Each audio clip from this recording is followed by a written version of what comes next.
राधे। प्रिय भक्तजन, अगर आपके हृदय में निंदा, क्रोध और जलन जैसी भावनाएं आ रही हैं तो इसे दूर करने के लिए स्वामी प्रेमानंद जी महाराज द्वारा बताए गए 10 प्रभावी उपाय जानें और अपने जीवन को शांतिपूर्ण बनाएं। तो आइए शुरू करते हैं। राधे राधे। प्रश्न था कल कि राग द्वेष इनकी वृद्धि कैसे होती है और इनकी निवृत्ति कैसे होती है। तो पहले राग किसे कहते हैं समझें। जिस वस्तु, व्यक्ति, स्थान से हमारा लगाव हो जाए, ऐसा लगाव हो जाए कि हम उसके बिना अपने को अधूरा समझें, चाहे वो वस्तु हो, चाहे वो व्यक्ति हो, चाहे स्थान हो, उसे कहते हैं राग हो जाना। और द्वेष वही जिससे राग हुआ है उसी से द्वेष होता है। जिस वृत्ति से राग हुआ, जिस अनुकूलता से राग हुआ, जिस वस्तु से राग हुआ, जिस पदार्थ से राग हुआ, उसी से जब हमें प्रतिकूलता मिलती है, चाहे वो वृत्ति हो, वस्तु हो, व्यक्ति हो, स्थान हो, तो हमारा द्वेष हो जाता है। तो वृत्ति, वस्तु, व्यक्ति, स्थान, इसकी अनुकूलता का नाम राग और इसी की प्रतिकूलता का नाम द्वेष। जब तक राग द्वेष है तब तक भगवत प्राप्ति नहीं होती। राग द्वेष दोनों खोइए, खोजिए पद निर्वाण। जो राग द्वेष दोनों को खो देता है वही निर्वाण पद पर, मोक्ष पदवी को प्राप्त होता है या भक्ति। पर जब तक राग द्वेष है तब तक ना भक्ति ना निर्वाण पद। तो ये राग द्वेष कैसे मिटे? जिससे आपका बहुत लगाव हो जाए, उस लगाव को तो नहीं छोड़ सकते, पर और लगाव बढ़ा लो, उसमें भगवान का भाव कर लो, राग मिटता जाएगा। जैसे हमें कोई पदार्थ प्रिय है और उस पदार्थ को हम प्रियालाल को भोग लगा दें और अल्प मात्रा में प्रसाद लेके बांट दें, राग खत्म हो जाएगा, क्योंकि भगवत अर्पित कर दिया ना। अब हमें कोई व्यक्ति प्रिय है, अब हम उसमें भगवत भाव करके, हे नाथ आप इस रूप में हो, प्रभु मुझे आकर्षित कर रहे हो, आप ही हो, हे करुणा निधान, आप अपने इस रूप से मुझे बचाकर अपने सच्चिदानंद रूप में लगाइए। भगवत भाव कर लो। और जो आपसे द्वेष करे, पूज्य बाबा कहते हैं, उस राग को तो भगवत भाव से मिटाओ, और जो आपसे द्वेष कर रहा है उससे प्रियता करके मिटा दो। द्वेष करने वाले की प्रियता, जैसे वो आपसे बोल नहीं रहा तो आप राधे श्याम करके बोलिए। वो आपसे नफरत करता, आप उसे प्यार कीजिए। और उसमें भगवान बैठे हैं तो अपने आप आपके भाव का प्रभाव पड़ेगा और एक दिन वो द्वेष रहित हो जाएगा। हमें संसार से तभी निर्विकार होकर के परम पद में पहुंचना होगा जब किसी से राग नहीं और किसी से द्वेष नहीं। राग द्वेष युक्त व्यक्तियों का संग न करें जो राग द्वेष सिखाते हैं। अब बताओ, जहां राग द्वेष मुक्त होना है वहां छोटी छोटी मेड़े बांध करके किसी धर्म विशेष की निंदा करना, किसी धर्म विशेष की स्तुति करना, ये सब प्रपंच के अंतर्गत आता है, परमार्थ के अंतर्गत नहीं आता। परमार्थ का वेश जरूर है, प्रपंच की ये सब बातें हैं। परमार्थ का स्वरूप है ना किसी की निंदा, ना किसी की स्तुति, सब में एक परब्रह्म परमात्मा को देखना। तो जो राग द्वेष युक्त व्यक्ति है उनका संग नहीं करना चाहिए, नहीं तो एक पक्ष में राग हो जाएगा, दूसरे में द्वेष हो जाएगा। साधु की कितनी बड़ी महिमा है कि एक हाथ में कोई चंदन लगावे, एक हाथ में डंडा मारे, दोनों को बराबर आशीष मिलेगा। उसका नाम साधु है। जो साधुता कही जाती है, एक आदमी गाली दे रहा है, एक आदमी स्तुति कर रहा है, दोनों के प्रति समान दृष्टि। एक आदमी पीड़ा पहुंचा रहा है, एक आदमी सुख पहुंचा रहा है, दोनों के प्रति समान दृष्टि। यदि राग द्वेष पूर्ण व्यक्ति का संग हो, चाहे वो किसी भेष में हो, और यदि राग द्वेष पूर्ण उपदेश पढ़े जाए, राग द्वेष पूर्ण भाषण सुना जाए, तो फिर हमारे समत्व समदर्शन की वृत्ति नहीं बढ़ पाएगी, राग द्वेष बढ़ता जाएगा और संसार से उद्धार नहीं होगा। हम क्यों किसी का अमंगल सोचें जब सब में हमारे मंगल में प्रभु विराजमान है।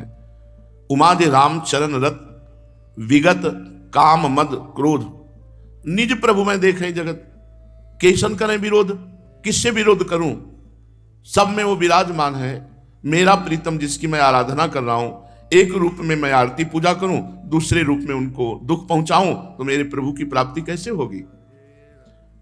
बहुत सुलझने का ये मार्ग है।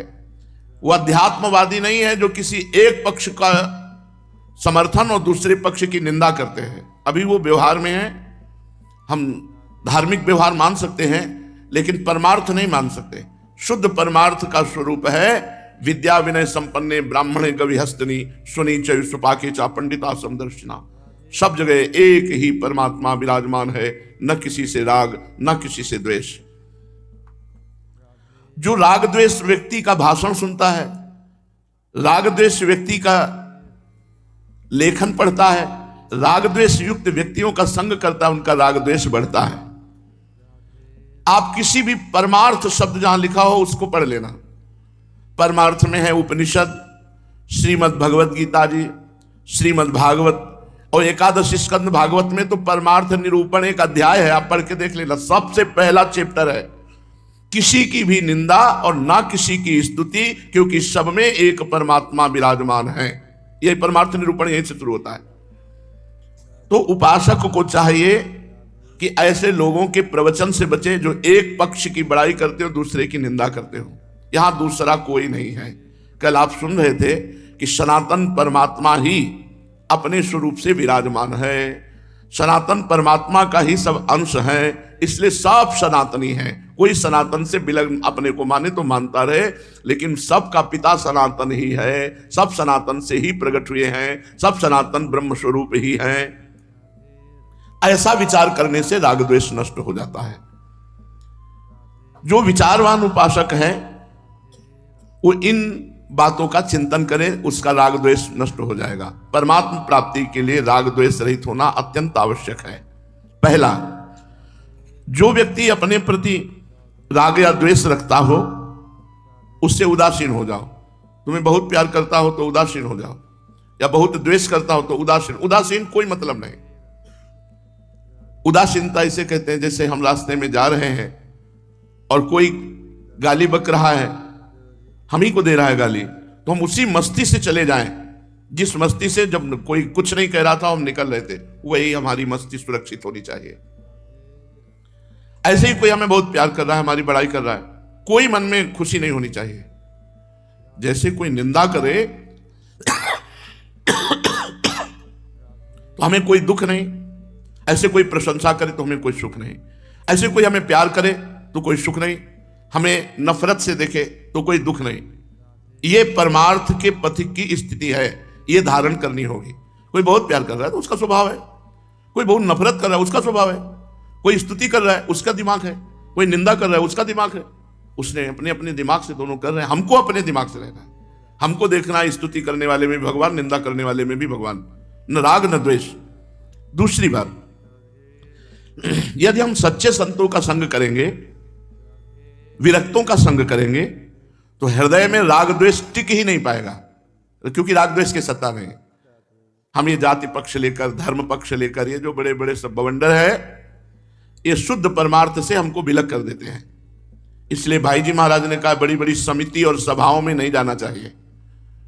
भगवान का सत्संग सुनो, नाम जप करो, भजन करो, सब में वही प्रभु विराजमान है। वैराग्यवान सच्चे संतों का संग करने से हमारे हृदय से राग द्वेष नष्ट हो जाता है। तीसरा, जब हमारा हृदय भगवान का चिंतन करता है और सच्चे संतों का संग सुनता है तो हमारे हृदय में पवित्र विचार आते हैं, सच्चे अच्छे विचार आते हैं, सत्य विचार आते हैं। तो सत्य विचार में ये मायाकृत अपवित्र विचार राग द्वेष, राग से भी हृदय अपवित्र होता है और द्वेष से भी अपवित्र होता है। ये अपवित्र विचारों की सत्ता नहीं रह जाती। जब हम सच्चे संतों का संग करते हैं, उनके श्रीमुख से सच्चा परमार्थ सुनते हैं, तब हमारे हृदय में शुद्ध विचार आते हैं। शुद्ध विचारों के आगे ये अशुद्ध राग द्वेष रूपी विचार टिकते नहीं हैं। चौथा, महात्माओं का संग करने से पुण्य वृद्धि होती है और दुरात्माओं का संग करने से पाप वृद्धि होती है। तो हमारी मैत्री महात्माओं से होनी चाहिए। और जो दुष्ट स्वभाव के लोग हैं, राग द्वेष वर्णन करने वाले हैं, इनकी हमें निंदा नहीं करनी, उपेक्षा करनी है। उपेक्षा के जैसे कोई पागल आदमी है तो हम उसकी उपेक्षा करते हैं, वो कुछ भी बोले हम ध्यान नहीं देते। ऐसे ही बातुल भूत विवश मतवारे, ते नहीं बोले वचन विचारे, तिनकर कहा सुनी नहीं काना। अपने कान से बात हमने ये ना सुने। जब हम किसी को सुखी देखें तो प्रसन्न हो, जब दुखी देखे तो उसके दुख निवारण का उपाय करें, तो इस पद्धति से भी राग द्वेष हमारा नष्ट हो जाएगा।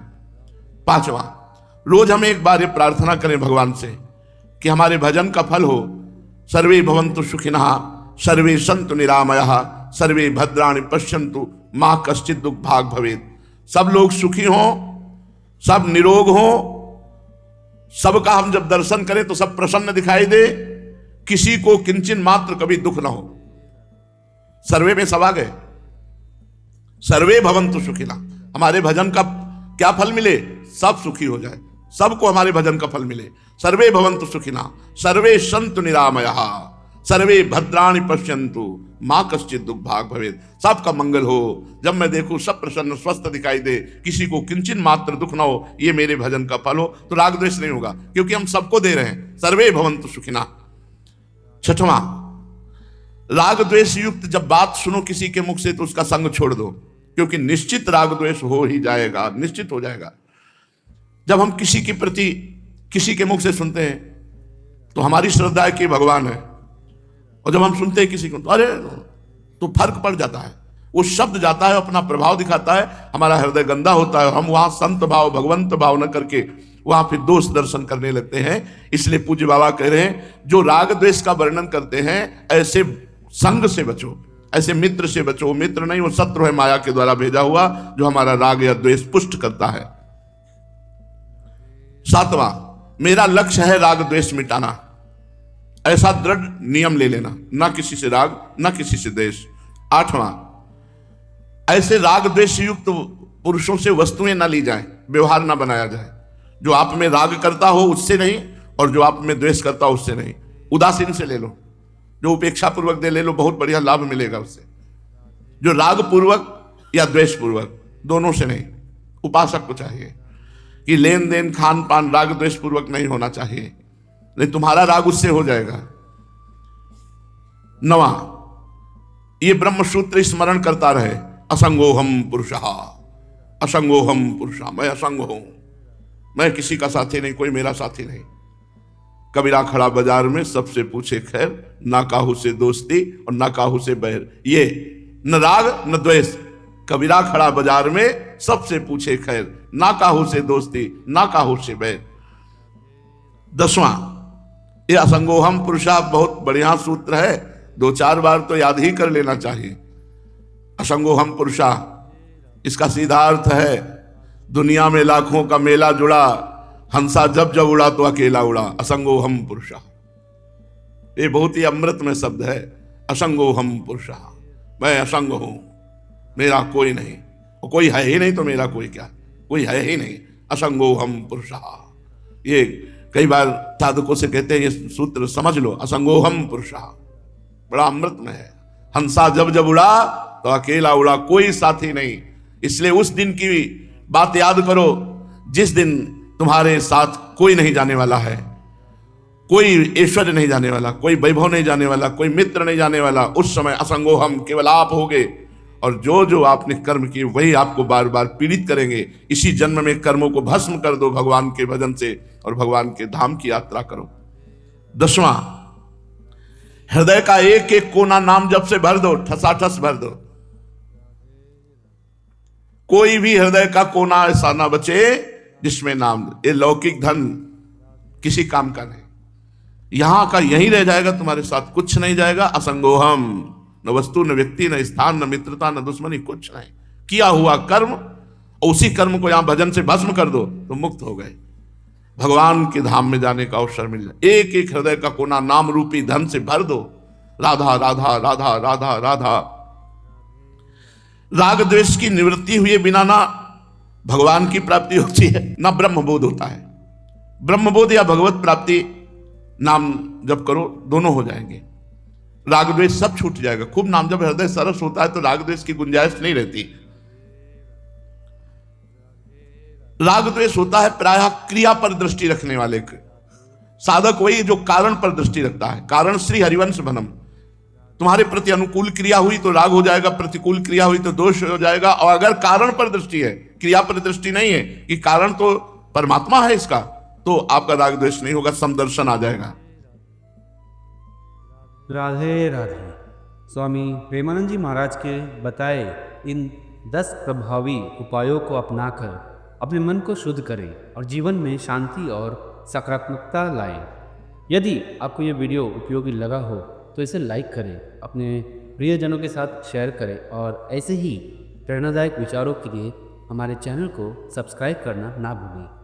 आपका सहयोगी हमें और अधिक आध्यात्मिक मार्गदर्शन प्रदान करने की प्रेरणा देता है। तो मिलते हैं अगले वीडियो में, तब तक के लिए राधे राधे।